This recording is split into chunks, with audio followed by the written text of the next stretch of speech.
Welcome to the New York Charter School Association monthly webinar. It's February. I'm Yomika Bennett, the Executive Director of the New York Charter School Association. I'm joined by Anna Hall, CEO of Northeast Charter Schools Network. Lisa Long, Executive Director of the Charter School Office at NYSIS. Keegan Prue, Managing Director of School Information and Compliance at the SUNY Charter Schools Institute. Aaron Cochran, Interim Acting Senior Executive Director, Policy and Operations at New York City DOE. So Michael, let me know, is Aaron on or should be joining us shortly? Hopefully she'll be joining us shortly. She's still looking for her in the waiting room. All right, perfect. And Corey Callahan, General Counsel and VP of Legal Policy at the New York City Charter School Center. As I said, it's February, it's Black History Month, and the association is proud to acknowledge and celebrate throughout February. We know that many schools across the state are engaged in festivities, events, and commemorations. Please share highlights of your activity by tagging us on social media so we can share as well. February also means that the legislative session is in full swing.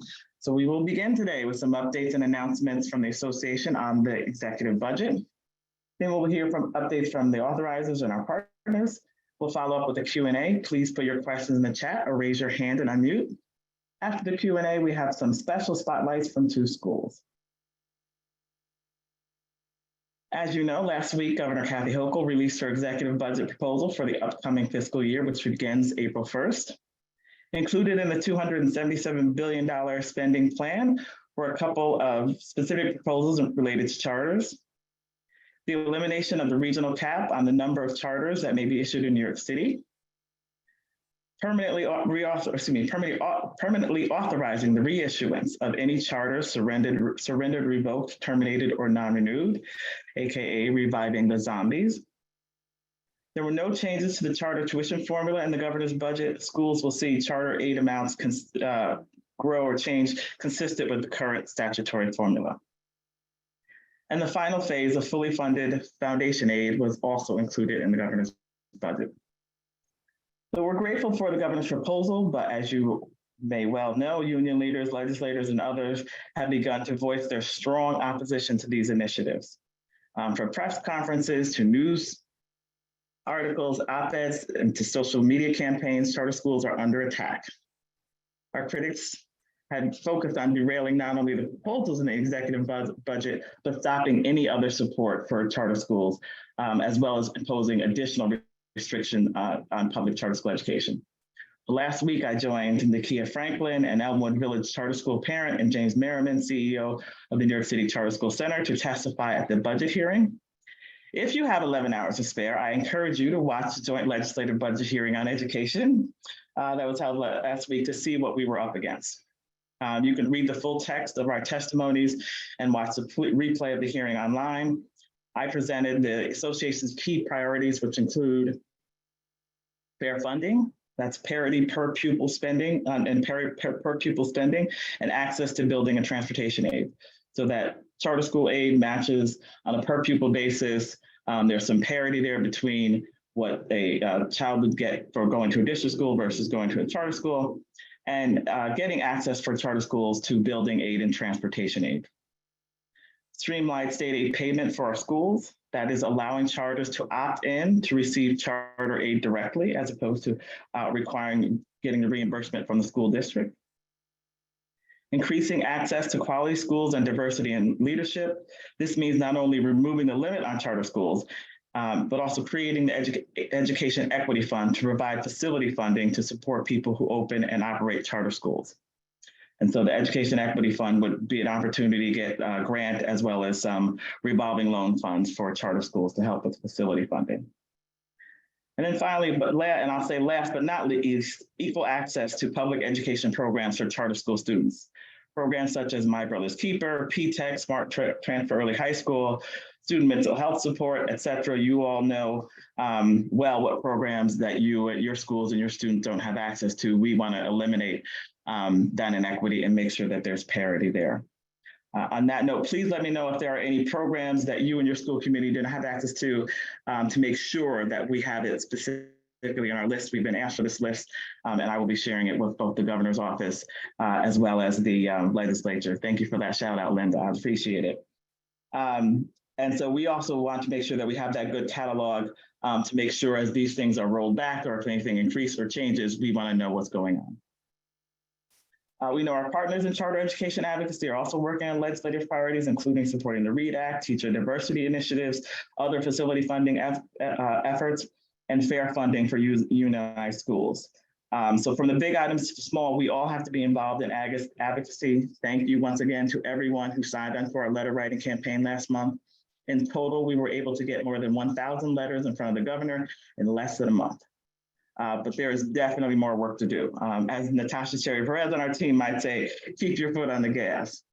So on Thursday, we will be rolling out a new advocacy campaign.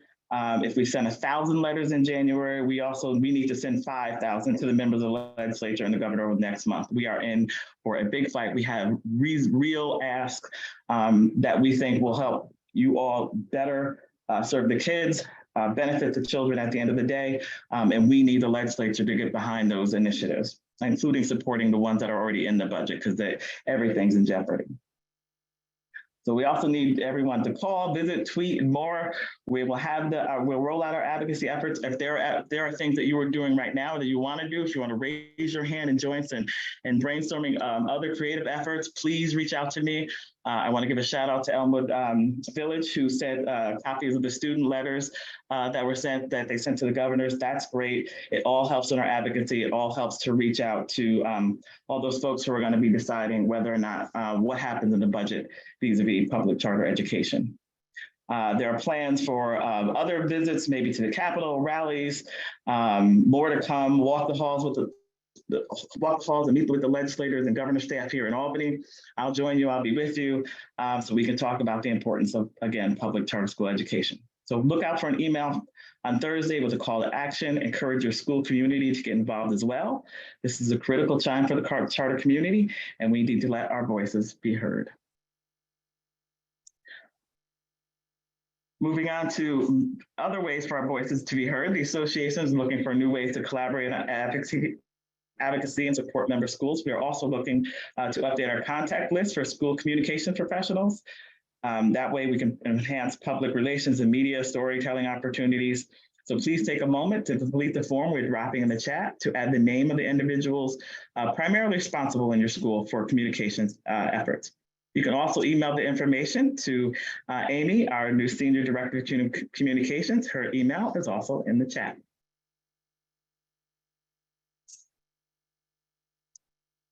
Special sort of heads up for folks in New York City with the continued repeal of COVID restrictions. Schools in New York City should be aware that the mayor's office may not extend the state of emergency later this month. Without the state of emergency, the new open meeting law requirements governing board meetings will take effect. For more information on those requirements, you can go to our resource center, and we're dropping more information in the chat. FYI, for those of you who have some time to take in a little streaming tomorrow morning at 10. Tomorrow, the Regent candidate interviews will be held at 10 a.m. The Regent interview will be webcast on the Assembly's website at nyassembly.gov. Again, nyassembly.gov. Finally, as always, we have a full slate of webinars, working groups, and meetings for various school stakeholders throughout the month. Please click on the link we're dropping into the chat to learn more about our programs and meeting opportunities in February. That's what I have for updates. Now I'll turn it over to Lisa, Keegan, and Aaron for any updates they would like to share. Then we'll turn it to Corey for updates from the Empire Center. Hi, Lisa. Well, hi, everyone. Lisa is traveling today, so she has joined so that she can listen, but you're going to get to see and hear me. I'm sorry. Happy Valentine's Day, everyone. Nice to see everybody.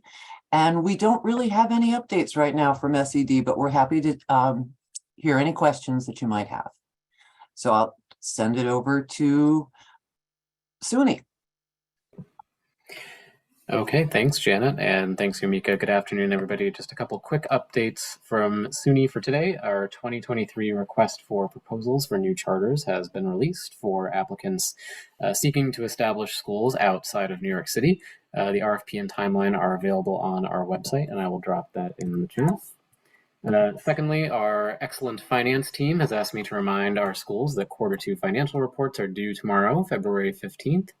And then finally, just wanted to put a quick plug. The Institute is hiring. If you know anybody who might be interested in the fun and fabulous world of charter school authorizing, we have several great opportunities on our team available, and would love your consideration if you have any folks in your network who may be interested. So I will drop a link to those opportunities in the chat as well, and be happy to answer any questions too. And that's all I have. Thanks very much, everybody. And I'll pass it over to Erin.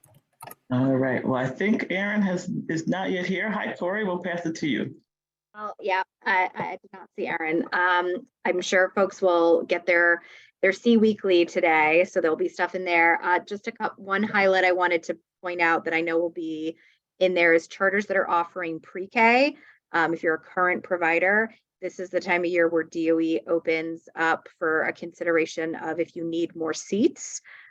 So you should look for that. It's usually a pretty short survey / information they seek from you, but folks that are current pre-K providers that want more seats to offer in the 23-24 school year, you should definitely check out C Weekly this week, because my understanding is that the survey is announcing for those pre-K providers who are in need of a new contract. And my understanding is those will be going out next week, and that will be a direct email to your pre-K team. So if anyone's having any concerns, you can always reach out to me or Erin at the DOE, but just wanted to do a special shout out for pre-K. Also wanted to echo, as Yumika said, there's lots of advocacy work going on. We're all very busy and working hard. One thing I wanted to bring is we have our last delegation day, Queens. All the other ones have either happened or are too close in progress, but if you're a Queens charter school and you want to come up, I'm going to put in the chat right now the registration link. Your date is March 8th. So if you want to come, please fill this out so we can get in contact and bring you and some of your families up to Albany. And then the last thing I'll say is, while we are all looking for more charters in New York City, we also know that schools need to fill charters that they currently have. So there's a lot of recruitment events going on. The big one folks may remember is we hadn't done it for many years because of COVID, but we are going to have a charter school fair. We are focusing this year on Bronx and Manhattan. So if you are a Bronx and Manhattan charter school and you want to come out, it's an in-person fair on Saturday, March 4th. Registration for that closes this Friday. And so again, put that in the chat. And we know we can't do every borough every year, but we will switch it up so that next year other boroughs have access to do the in-person fair. And that is all I have. See you. I'm open to questions, and if not, I'll see you guys next time. Thanks, Yumika. All right, thanks. Great. Thanks, everyone. We'll open it up for questions. If anybody has any questions, you can raise your hand, come off mute, drop a question in the chat. We'll wait for a second to see what comes through.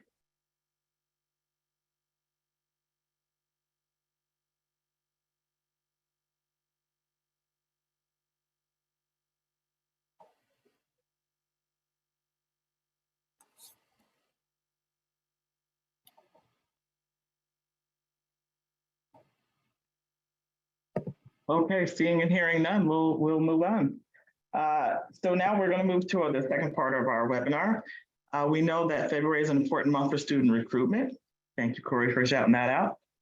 With many schools making good pushes over the next several weeks to get applications in during open enrollment period, today we will feature 2 schools that will share some of their recruitment and enrollment strategies. I'm going to turn it over to Janet Klein to introduce our school presenters. Hi, Janet. Hi, Yumika. Thank you.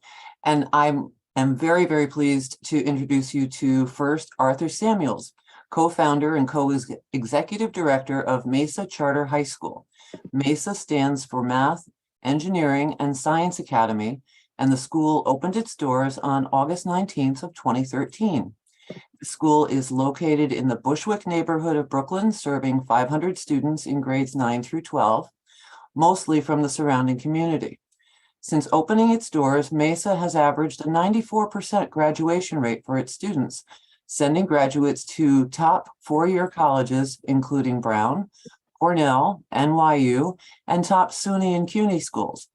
Over the past 2 years, Mesa launched an ambitious and innovative 13th grade program to continue serving its alumni after graduation, cementing its commitment to its families. We are glad to be joined by Mr. Samuels to tell us a little bit more about his school's recruitment, community, and outreach efforts. Thank you so much, Janet. And it's nice to see so many friends here, some old friends and some new ones as well. So I want to just share a little bit about the way that we do student recruitment. So I'm going to share my screen.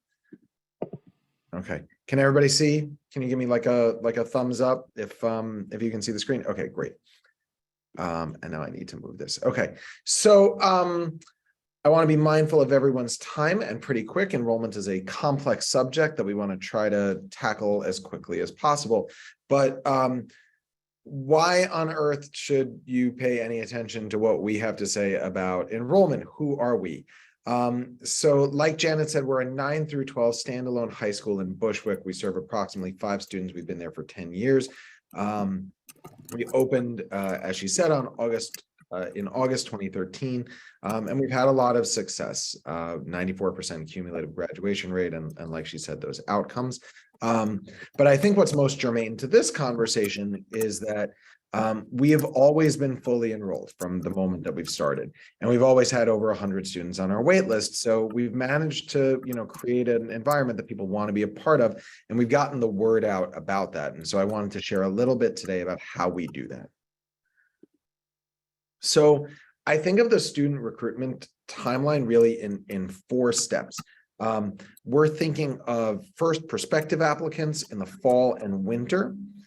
Then we want to turn those prospective applicants into submitted applications.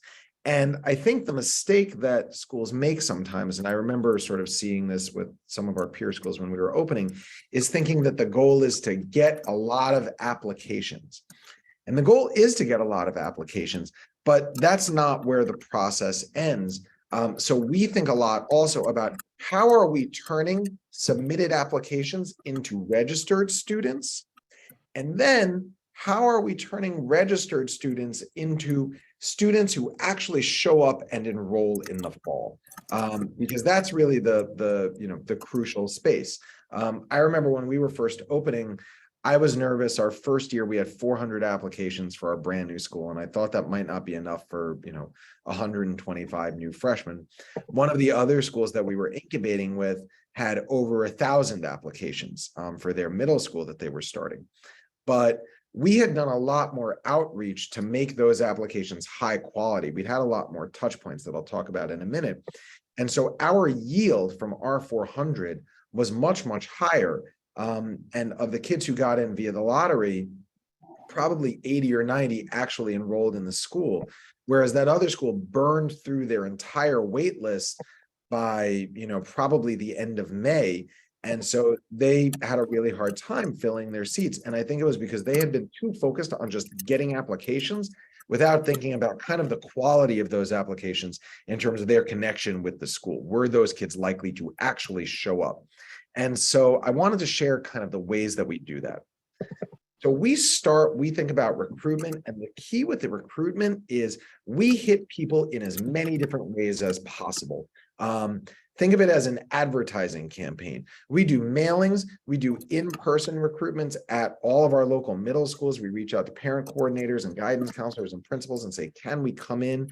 We do flyers, we use surrogates, we have parents talk to other parents. We do a lot of outreach in as many ways we can. And the goal is for prospective students and parents to see and hear about Mesa in multiple different ways. Right? In an ideal world, a kid sees a flyer, then 3 days later, she gets a Vanguard mailing sent to her home. And then, a week after that, our family coordinator is in her middle school talking to her class. And she goes, oh, Mesa, I've heard about you. I see about you. Once we've sort of connected with our applicants, our prospective applicants, we're trying to get them in the building as many ways as possible. So we host open houses, tours. We have students lead the tours. When we were first opening, I would do a personal phone call to every single parent that applied. We probably can't do that now. But especially if you're struggling with enrollment, thank you for the time check. We want to make sure that people see hear from us directly. We want to separate Mesa out. I know it's been in fashion to do a very quick electronic lottery, and especially with the pandemic, to do it virtually. We made our lottery an event, and at least for our in-district applicants, we do it in person. We really tried to turn it into something that people would come to and make it celebratory and exciting, and it becomes yet another touch point with the school. And we also turned that into a registration event. So for everyone who is in district and can get in the night of the lottery, we say, come, bring your birth certificate, bring your proofs of, address and everything you need so that you can register on the spot. And so we can leave lottery night with probably half of our 9th grade class filled with enrolled students, maybe more. And then the last thing, and this is really important, is even once kids register, there's no guarantee they're going to show up on the first day of school. So we really work to kind of keep them warm, keep them connected. We do enrolled student events. We might have current parents call their parents to say, hey, welcome to the Mesa family. We do home visits with all our students with IEPs and our English language learners, especially to suss out their needs.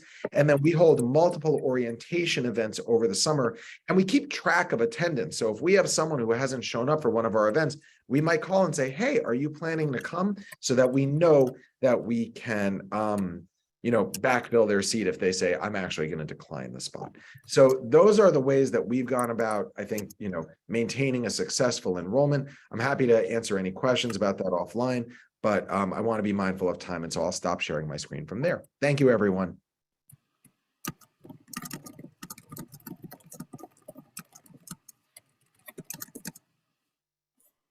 Arthur, thank you. That was terrific. Lots of really good information there.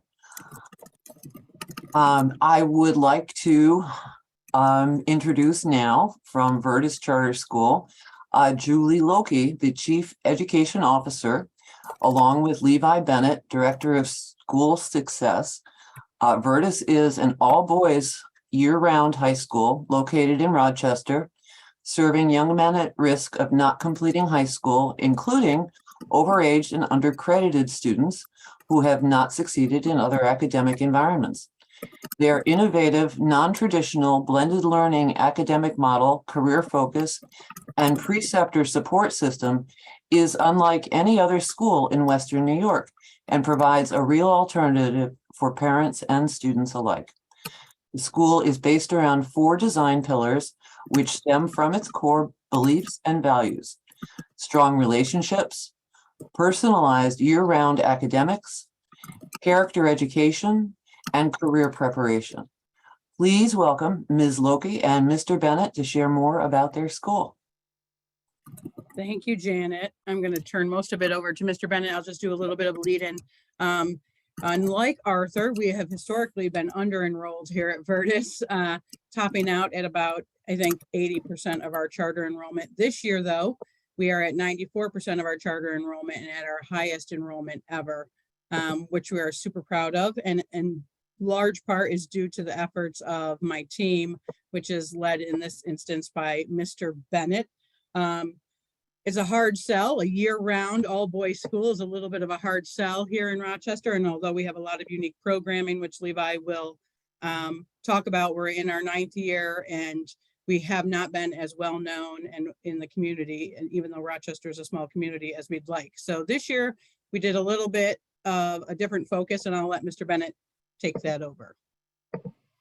Good afternoon. So I'll jump right into it. What we come to find out is that we needed dedicated staff for specific roles as it pertains to recruitment. This past year, we kind of ramped up our enrollment efforts, and we have our senior recruiter, our bilingual recruiter, who is also as a stipend role, so it's combined with another role. He's a preceptor as well. Family resource coordinator, community engagement coordinator, and the preceptors. These staff members really kind of take the reins as it pertains to getting the community involved, and increasing the numbers in general. What we're finding is that students in this area are making the decisions, not the parents. So we're trying to appeal more to students and their friends and their camaraderie to try to get them more and get them back engaged in school. Parent engagement, we had our family engagement coordinator start the POB Village, which is our parents on duty. These parents, they come and help in our community cupboard, which is available to the community. They participate in the events and help serve food and get vendors. They also assist with recruitment and calling the different families in the area to kind of say great things that we're doing at Vertus and invite them to come in for tours and whatnot. They also provide support to other parents. We have resources come in that do mental health and wellness checks for the families, and they also focus groups as well to let us know what we're doing wrong, what we're doing right. But these groups of parents have helped us a lot in our efforts to try to get the community at large involved, the different surrounding areas involved in connecting us to the local businesses and other organizations that can help our students out. We really kind of put our efforts into events. Students want to be involved. They want to have somewhere to go. In our area, the crime rate is steadily increasing. So families are always looking for a safe space for their children to have something to do. This past summer, these are a couple of the events that we threw this summer that were very successful. Great attendance, as well as opportunities to recruit. We had our recruitment table set up. We had different individuals set out in the crowd to do tours, invite families to come and see what we're all about, tour the different career programs. So we started out with the Summer of Hope Festival, which is a summer kickoff. Then we went into a 3-on-3 basketball tournament for the students. That was huge. Latino Community Day and a back to school jam.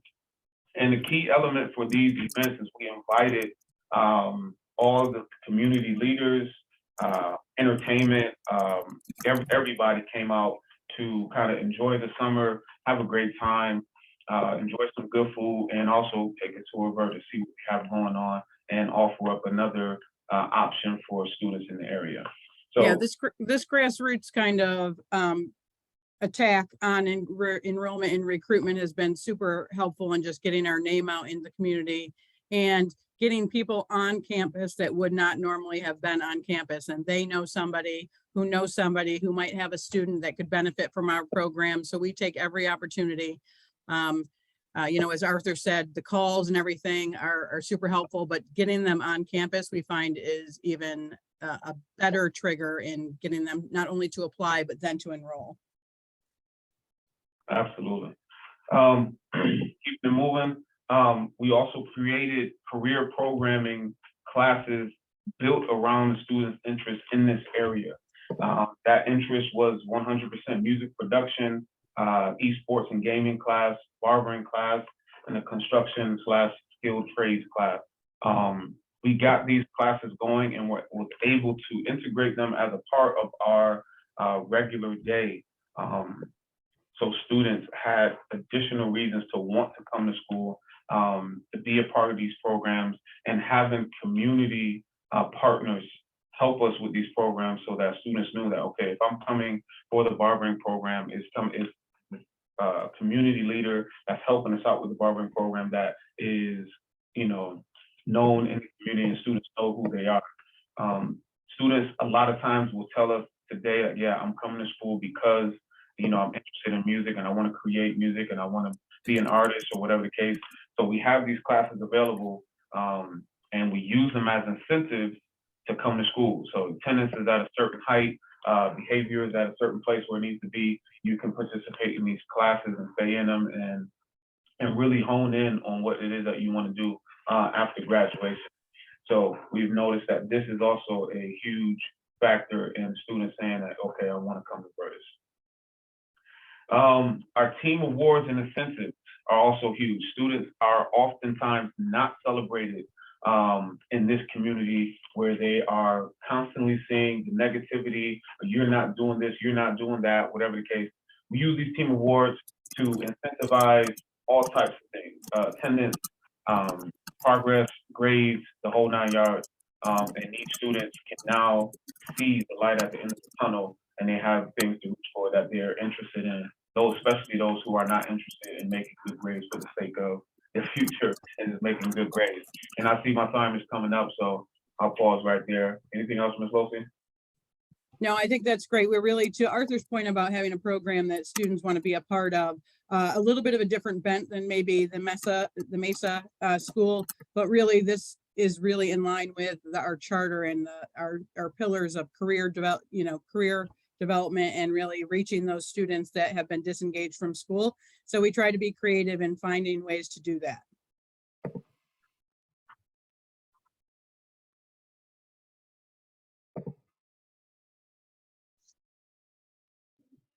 Okay, thank you, Art and Julie, for sharing your strategy and your information with us. I noticed in the chat, people were dropping the shout outs. Very helpful, very helpful. We are going to open the floor for anyone in our audience for questions for the schools, either for Art or for Julie or Levi.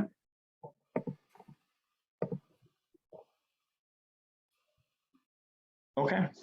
Hearing none, again, thank you very much. Thank you for joining us today. I do want to put out a reminder, everyone, please look out for that Thursday email. Please look out for the call to action. We really need folks to help turn up your voices in support of our legislative priorities to get some fairness and funding and equity and some love, I'll say, from legislature and the government for public charter education. We had a great turnout. Shout out to the Charter Center as well. Great shout out our turnout in January for the 24th. We did School Choice Week. The Charter Center headed up the Bronx Day. Great turnout, hundreds of folks. We need to keep up that pressure. We need to make sure that we deliver for our school communities, for you, for the communities where you sit. So that wraps up for today. We're going to post our recording as always in the Resource Center. We always have the link in the chat. Please reach out to us if you had any questions about the topics discussed today or interested in having your school present at one of our monthly webinars, or if you have any questions about how to get involved with this advocacy. Our monthly webinars are made possible through the contribution and commitment of our member schools. We appreciate the ability to host these forums for the full New York Charter School community. If you are not a member of the association, we encourage you to join today by emailing membership@nycharters.net. Have a great rest of the day, everyone. Bye-bye.